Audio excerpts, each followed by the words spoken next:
The information discussed on Talkin' Money with Jeff Tarbell is believed to be from reliable sources. However, no responsibility is assumed for inaccuracies. No statement made on this broadcast should be construed as a specific recommendation of a particular investment product. Views expressed are those of the speakers and do not necessarily represent those of CBS Radio. Use only as directed. Smiles, everyone. Smiles. And prepare yourself for... Show me the money!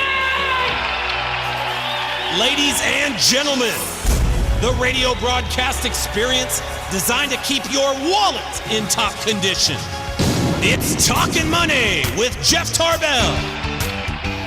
Talkin' money. Talkin' money. More money, more money, more money. And now entering the studio, your guru for fiscal fitness, Jeff Tarbell. Good morning. How you doing? Good morning. I am not prepared.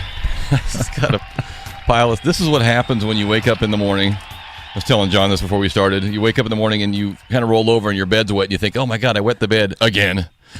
And you realize it wasn't you. It was your little 5-pound dog who's got 3 pounds of it coming out of him. It's 6 in the morning. You're like, oh, for the love of God. I should have got a German Shepherd. Sleeps on the ground. So, anywho, I got stuff all over the place You're here. A mess. We got a mess here, but I did get my donut in, so that was good. There's good donuts across the street. It's hard. I came into my bike today. I was all like bundled up, and I had to stick my hat over here, my donuts over here, and juice in my pocket. I look like a taking care of priorities. Yeah, appreciate like that. a guy whose dog was puking all morning on him. But speaking of puking all morning on you, we start every show with same way. Mr. Bundle of Joy in there, because it is like John and I are probably, let's see if I look up here, it's about 74 degrees where we are in there, John, and I think it's like minus 18 where Chris is in there. It says it's currently 67. I With the heater on set for 75. It's 67 and it's blowing cold air straight on him there. So Chris is in there all bundled up. He's got his Boston hat on though, of course. So what's on your mind there, big boy? All right, you guys know, I don't know if most of anybody else knows, that big game for Notre Dame tonight, and everyone says they're going to get blown out, 8-point underdogs. I say, why not Notre Dame? I say this is the season. This is your Rudy moment. This is your go out and get them in Oklahoma. Let's get the national championship. It'd be the first time since I was 3 the last time they won a championship, so... I'm saying this is the year. I'm going out on a limb. This is the year. We're doing it in Oklahoma. Okay, there's your Notre Dame fan. I don't follow much college football. He assumes we know a lot in here. He's excited. This is like the second time in my life I've been excited for Notre Dame football. Nice. But you said last week that you had to hate your team in order to really love your team. So I've definitely hated my team over the years. Okay, good. All right, then you are an official I actually fan. used that analogy a couple times. Do you remember Charlie Weiss? I mean, that's all I have to say. Yeah, I do. What'd you say? I actually used that analogy a couple times this week. Chris Farlad's mind was in my head. Oh, is it? That's a good little analogy there. My wife said I hate you a number of times. I'm assuming that was exactly. That's true love, baby. Yes. Get out of my face and get out of my house. This is our last official weekend as apartment dwellers, and then we will be somewhere between home and homeless. I'm not sure which. Yeah, so camping out there. So how are you doing? We got a lot of things going on today. I do have a little text question I want to throw out there as well today. 339-1140 is our number here in the studio, 1-800-920-1140. Or you can text me at 44-1140. Looks like the text machine might be working. Boy, I've got a just boatload. Wow. Look at all these. Never have I in 1 week seen so much new, like Wall Street news that affects just kind of everything. And we'll talk about that today too. But every one of these sheets is a company. So this is earnings week or earnings weeks, so the next couple weeks. Now, if I were running, of course, we know I'm going to be king, but had I bring myself down to the bottom dwellers of regular people running for office, I would officially move earnings week to something other than like a week before the election. Right. I'd like put it like 2 weeks later, put it in the middle of summer. I mean, of course, they go by quarters and different things too, but I'd move the whole quarter. There would be no earnings news until after the election because this is, and it wouldn't matter who was running right now, this just isn't good. I mean, it just isn't good. So we'll go through some of these companies that have come out. I think 80, is it 80? Let's say here. Yeah, 80 of the top big name U.S. corporations, their CEOs all came out this week together Since when have you seen 80 of anything agree on anything? Never. And say, we've had enough of the way this country's being run. And by the way, they're not pointing fingers at either part. Both parties. They're both saying both you candidates that are running for office, neither one of you have it right. You can't tax your way to get out of this problem, and you can't cut taxes your way out of this problem. You got to do a number of things here, and they all came together this week. We'll talk about that. Very interesting and very unusual that you'd see the business community come out before a major election. But they really blasted everybody in Congress and in who's running for office and said, you guys have really screwed this thing up. And if you want to make it if you want to see a turnaround in this country, you better do something different. And they don't hear it out of either parties entirely. So interesting how that comes and how that affects you. We'll talk about. But if 80 of the biggest companies in this world, in this country, basically say, you know what, we're stymied. We are sitting on our hands. We're not doing squat until you people figure out what you're doing over there and set some rules and we can live by. And you hear that a lot. These companies are sitting on billions of dollars of cash. Yes. We're not building anything. We're not buying anything. We're not hiring anybody. You guys are a mess. And you guys being all of you guys in Congress and in the Senate. So interesting. We'll come back to that a little bit too. But my text question was, it was something I want to throw out to you, and we'll pick a couple respondents today and send you some Jim Boy's tacos, taco coupon. And this was in the B today too, and I had seen this a couple other places. I didn't know that this had changed, and maybe you did. If you did, then you can get your own radio show. So I guess 2011, the Supreme Court ruled that a company, I might have the date wrong, but the gist of it's right. So that's how the show's about. We're semi-close. Pretty close. We're a foot wedge away from a hole-in-one. The Supreme Court ruled that a company can promote to you someone they think you should vote for. Obviously, they can't make you vote for anybody. But prior to 2011, I guess it was unconstitutional for a company to maybe put out a flyer. Hey, John, my name's Jeff. I own the company you work for. And if you don't vote for such and such, it's your right, but I'm firing you if this guy loses or wins or however you want to put it. And that's what's happening. People are getting letters in the mail from their company and point blank saying if this person wins or this person doesn't win, we're closing down or we're cutting our workforce by 30% or blah, blah, blah, blah, blah.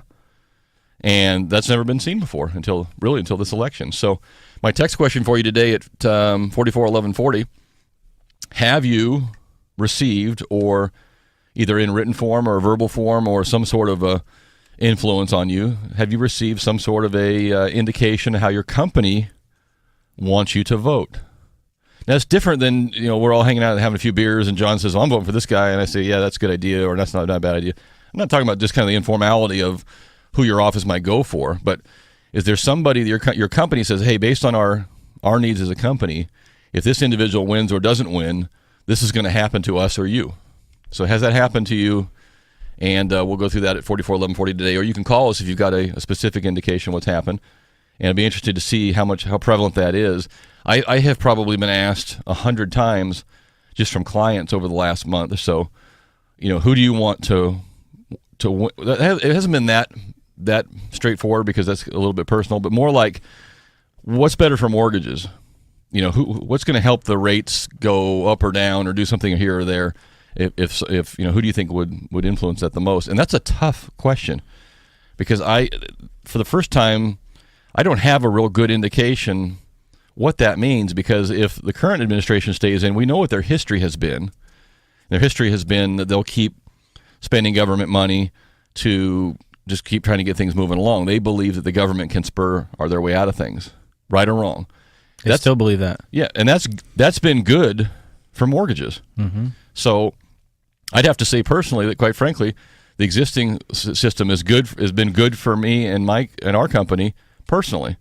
But I think it's put a real high cost on us as a country. So you have to ask yourself now, and I firmly believe that if Romney wins, you'll see you'll see a change to that. I don't know how dramatic and how soon it will be, but I see that they probably will say, okay, there's already talk about getting rid of Fannie Mae and Freddie Mac. Right? They want to get rid of them entirely, which I don't think is right either, because we put all the blame on on Fannie and Freddie for doing this and this, and rightfully so. Some of it will is true, but if we just get rid of Fannie Mae and Freddie Mac, we're getting rid of a huge funnel of money. And if you don't follow what happens once I make a loan for you, I sell the loan in bulk. Maybe I sell your loan and 50 others like it to somebody else, and they give me my money back. And then they take my 50 loans and 50 loans from John's company and 50 loans from Chris's company, and they put them all together. And they maybe go to Fannie Mae and say, here's $1 billion worth of loans, and they get their money back. And then Fannie puts those together and sells out bonds, or not treasuries, but bonds or investments in different mortgage pools and things, and they get their money back. So, and then the investors hold the mortgages. So that's kind of how it trickles down. Well, if you take out that big source of money, then either somebody else has to pull them together and sell them, which is not as easy. So it's not like lending will come to an end. It's just the ease and the speed at which people can get their money back will come to an end. In the history of how it's been done, it changed dramatically. So, I'm of the belief that something needs to change. And if you ask me right now, would I rather have the economy we're in now and rates at 3, or the economy kicking ass and rates at 5 or 6? I'd rather have 5% unemployment and rates higher. I mean, I'd rather have everybody working, because nobody would complain about a 5 or 6% rate if they're all working.